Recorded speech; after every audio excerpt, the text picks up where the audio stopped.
This story is titled, My Mom Threw Me Out to Focus on Her New Kids. Now I'm successful. She wants me to pay for siblings' college. Hi everyone. Before we dive in, a quick favor. If you enjoy content like this, please hit the subscribe button.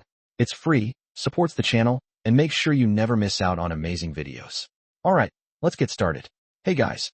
I've been sitting on this for a while, and I think it's time to finally put it out there. It's been eating at me, and honestly, I just need to get it off my chest. So, I'm going to start from the very beginning, because context matters. I'm 33 now, working in upper management at a company I've been with since graduation. And while I've worked my ass off to get where I am, there's still a part of me that looks back and wonders what life could have been like if my mom had made better choices. She had me when she was 20. My biological dad wasn't in the picture. Honestly, I don't even know much about him. From what she told me later, she gave him the option to stick around. And he didn't hesitate to bolt. No child support, no fights, just gone. We lived in this tiny apartment above my grandparents' garage. It wasn't much, but it worked. My grandparents basically carried her through that time. They helped her with me while she finished school and got her degree in physical therapy. She juggled school, work, and raising me on her own. I'll give her credit. She didn't just sit around feeling sorry for herself, being a single mom. She worked hard. Those early years weren't bad. Sure, money was tight, but I didn't notice. I spent a lot of time with my grandparents while she worked or studied. My grandpa loved having me around. Honestly, he probably did more for me than anyone else during those years. My mom would still make time for me when she could. She'd read to me before bed, took me to the park, stuff like that. Things changed when I was about 8. My mom met this guy named Leonard at her job. He seemed alright at first, stable job, normal guy. I remember her saying how different he was from the guys she'd dated before. They dated for a while. And after a couple of years, they got married when I was around 11. Leonard wasn't a bad guy, but he wasn't warm either.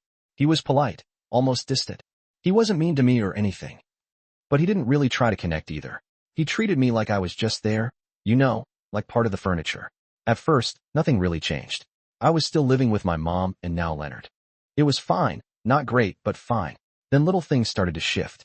My mom started focusing more on Leonard and their life together. Dinners became quieter, less about me and more about them. I remember sitting there, trying to join the conversation, and being brushed aside like I wasn't even there. I didn't take it personally at first. I figured she was just excited about her new marriage and trying to make it work.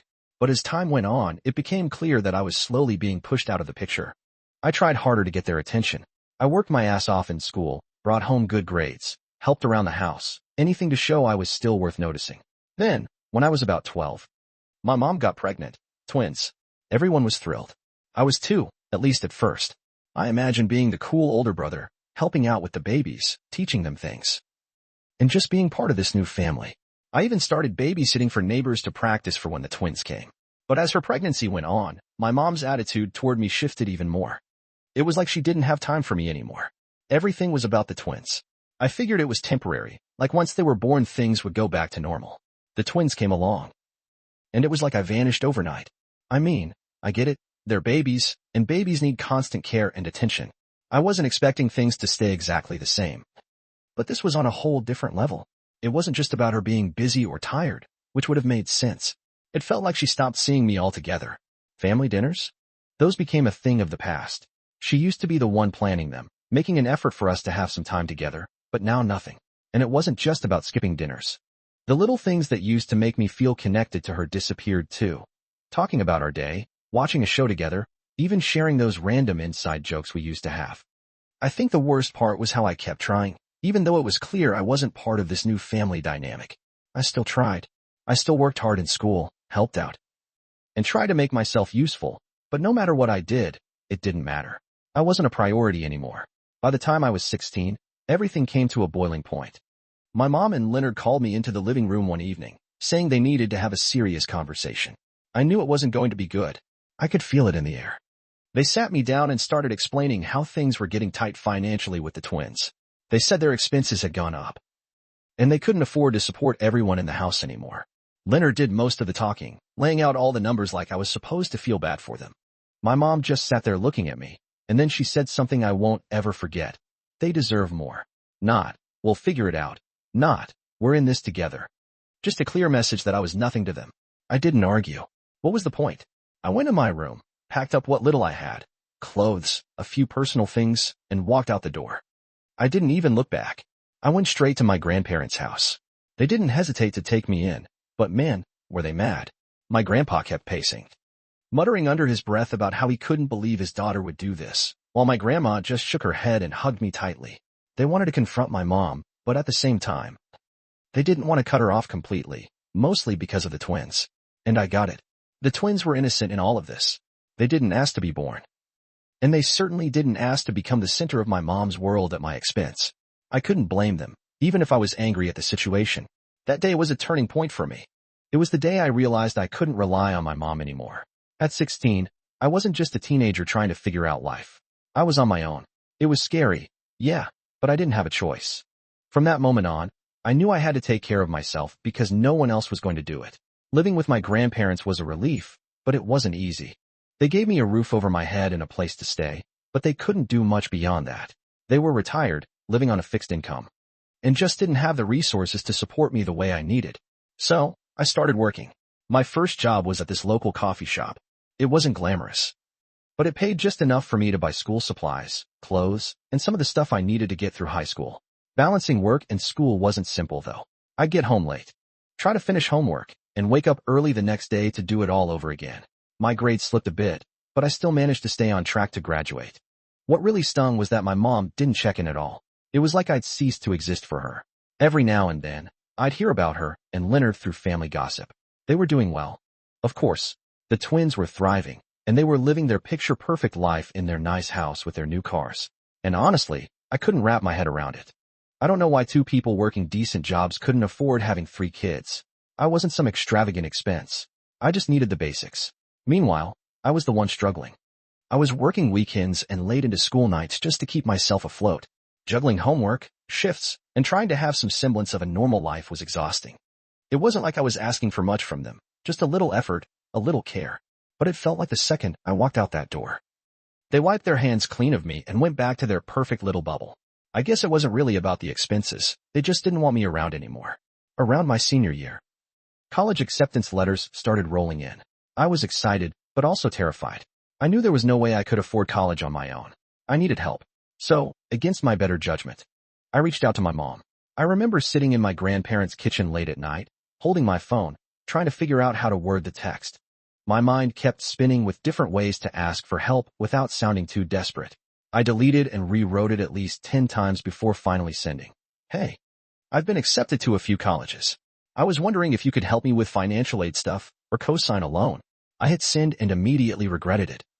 Not because I thought it was wrong to ask, but because deep down, I already knew the answer. Still, a tiny, stupid part of me held on to hope. Maybe she'd remember I was her kid too. Her reply came hours later, and when it did, my stomach dropped. We're saving for the twins' future. We can't help. Sorry. That was it.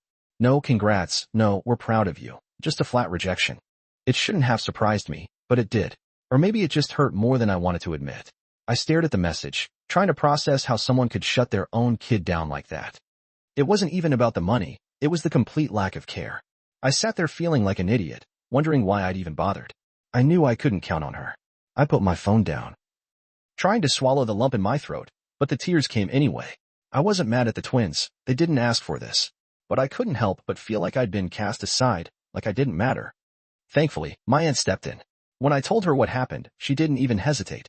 She looked me straight in the eye and said, I'll co-sign your loans. You just focus on making this work.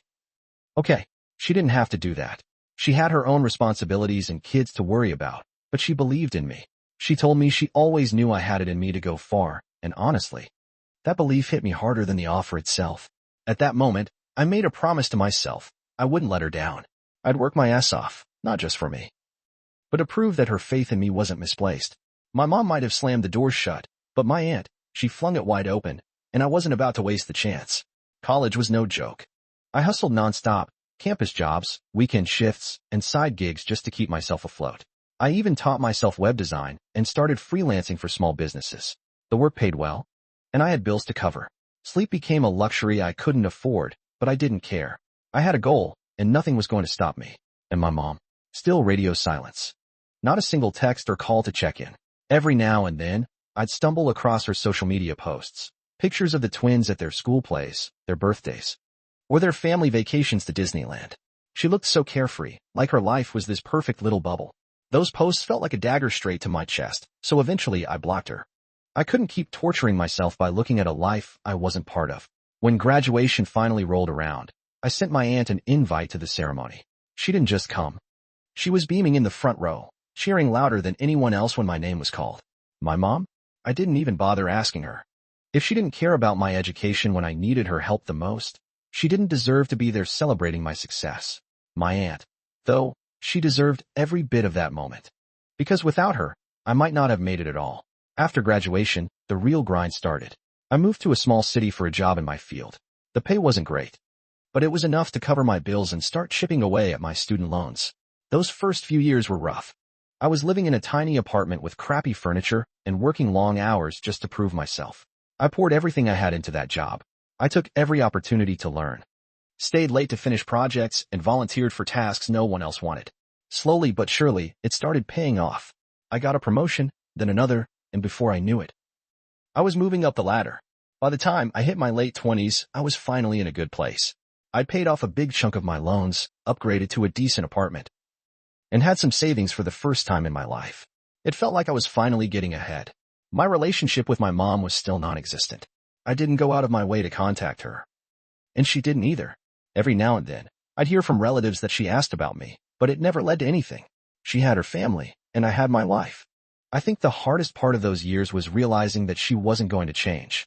Some part of me had always hoped she'd reach out, apologize, or at least acknowledge how she treated me. But it never happened. Instead, I learned to stop expecting anything from her. Fast forward to the age of 30. I was in upper management, making more money than I ever thought I would. I kept it quiet, though. I didn't post about it online, didn't tell most of my family. I didn't want to deal with the drama that would come with it. But my aunt, the one who co-signed my loans, was the only one who knew about my promotion. She was proud of me and told me so every time we talked. Unfortunately, at a family gathering, she casually mentioned it to my mom, thinking it might spark some kind of reconciliation. She meant well, she's always been the one trying to keep the peace, but that one comment set off a chain reaction I wasn't ready for. A few days later, there was a knock on my door. I wasn't expecting anyone, so I looked through the peephole. It was my mom and Leonard. I hadn't seen them in years, and I couldn't think of a single good reason for them to be standing on my doorstep. I opened the door, but I didn't step aside to let them in. "What's going on?" I asked. Leonard didn't bother with pleasantries. "We need to talk," he said, shoving his way past me like he owned the place. My mom followed him in without so much as a hello. "We heard about your promotion." Leonard started, his tone sharp and matter-of-fact. "So, you're finally doing something with yourself. Good for you. About time, really." I stared at them. No congrats, no small talk. After all these years, just straight to insults. "Okay," I said slowly, and Mom jumped in. "The twins are starting college soon, and we've hit a bit of a rough patch financially. We figured since you're doing so well now, you could help out with their expenses." I don't remember my reaction back then, but I know that all I did was try to process what was going on. After years of silence, after everything they'd put me through, they had the nerve to show up at my door and demand money. "Are you serious?" I finally said. "Why wouldn't we be?" Leonard shot back. "You're making good money now, aren't you? Don't act like you can't afford it. You don't have kids, you don't have a family to take care of. You've got the money." "It's not about whether I can afford it," I said, my voice rising. "It's about the fact that you two have done absolutely nothing for me. And now you're standing here asking for a handout like I owe you something." Mom rolled her eyes. "Oh, here we go," she said, throwing her hands up. "You're going to play the victim again. Poor you. We didn't coddle you enough. You've been holding on to this grudge for years, and for what? Look at you, you turned out fine." "Yeah, because I worked my ass off," I snapped. "With no help from either of you. Do you have any idea how hard it was to get through college without a co-signer, without any financial support? I made it happen, but not because of you. In spite of you." Leonard smirked. "Oh, come on, stop acting like you had it so rough. You've got a good job now, don't you? A nice place to live. Maybe you should be thanking us. If we hadn't pushed you out, you wouldn't be where you are today." "Thanking you," I said, my voice shaking with anger. "You threw me out because I wasn't convenient anymore. You made it clear I didn't matter to you, and now you're here expecting me to swoop in and save the day for the kids you actually cared about? Absolutely not." Mom's tone turned icy. "You're being selfish," she snapped. "I raised you on my own, worked my ass off to keep you alive, to give you everything you needed, and now look at you. You've got everything you need. And all we're asking for is a little help. They're your siblings. You owe them that much, after everything I've done for you."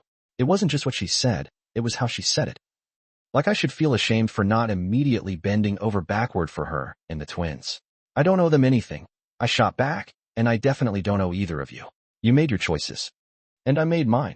You decided I wasn't worth your time or money, and now you're expecting me to put my life on hold for them? That's not happening. Leonard stepped closer, his face hard. You know what your problem is? You've always thought you were more important than you actually are. You think you're better than everyone else just because you made it out on your own. But let me tell you something, you didn't mean anything to this family then, and you don't mean anything now. That hit so bad, but I didn't let it show. Then why are you here? I said coldly. If I don't mean anything to you, why are you standing in my living room begging for money? Mom snapped. Because we didn't want to come here. Do you think we enjoy asking you for help? But the twins deserve a future, and if you weren't so goddamn selfish, you'd see that.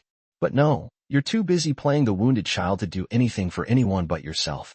I laughed bitterly. You want to talk about being selfish? You threw your own kid out of the house to make room for your real family. You told me I wasn't worth the effort.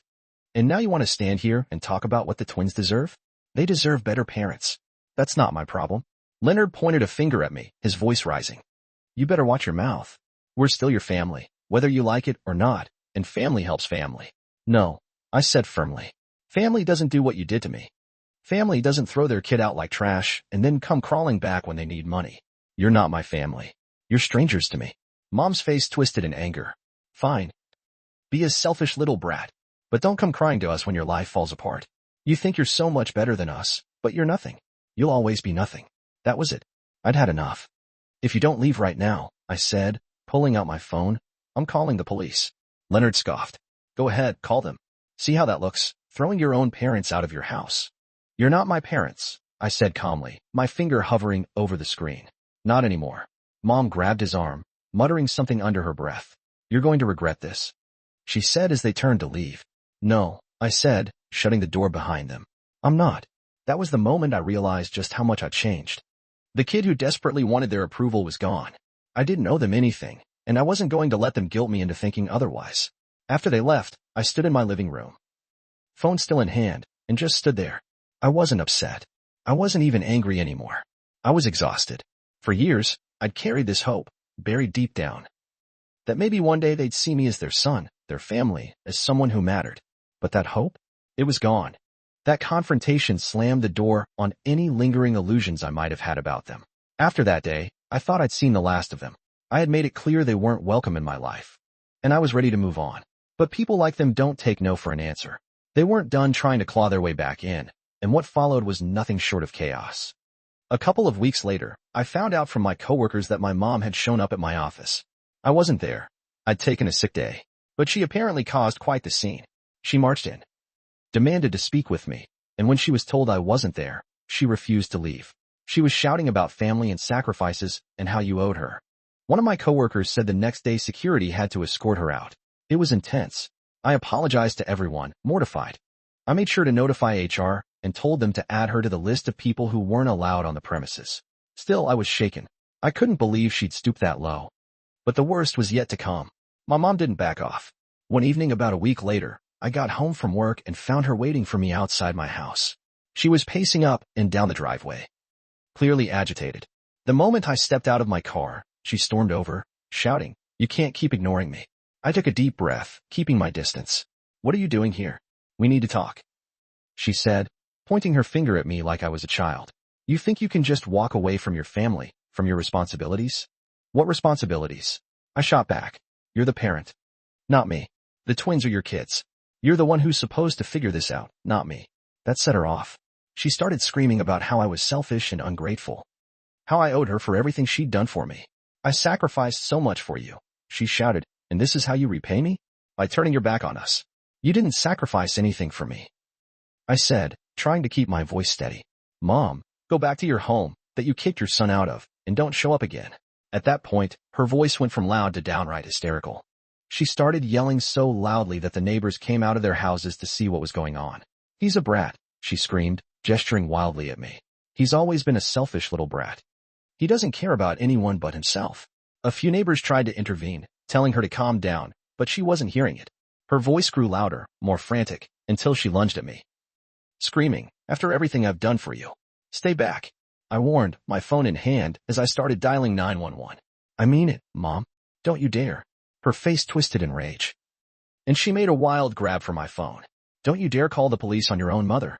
I raised you. I sacrificed everything for you. You abandoned me.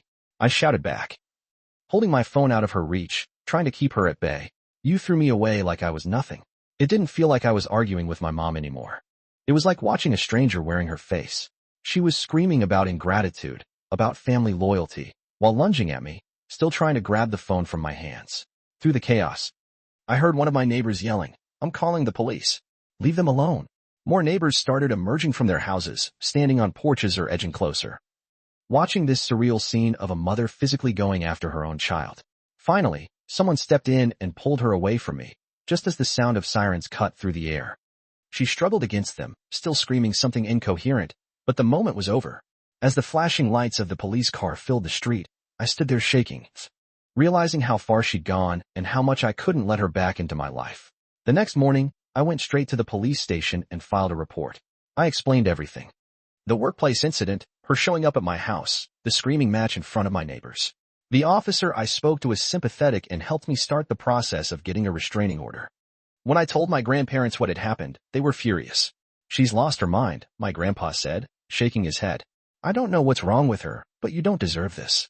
We should have done more for you back then, my grandma added, her voice heavy with guilt.